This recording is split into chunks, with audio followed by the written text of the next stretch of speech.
Araw ng Miyerkules sa tabi ng lawa ng Marinig.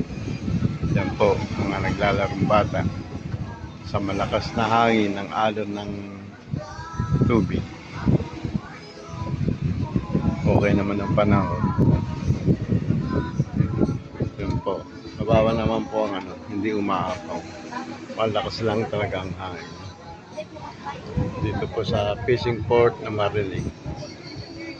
Baka gusto niyo mamasyal. Maganda po ang panahon. Maganda pag masarap hangin, masarap ang hangin. Sa lawa ng Marinig po. May sounds, may manininda ng kwek-kwek. Ay, narito po. Meron din pong mangga. Marami pong salamat.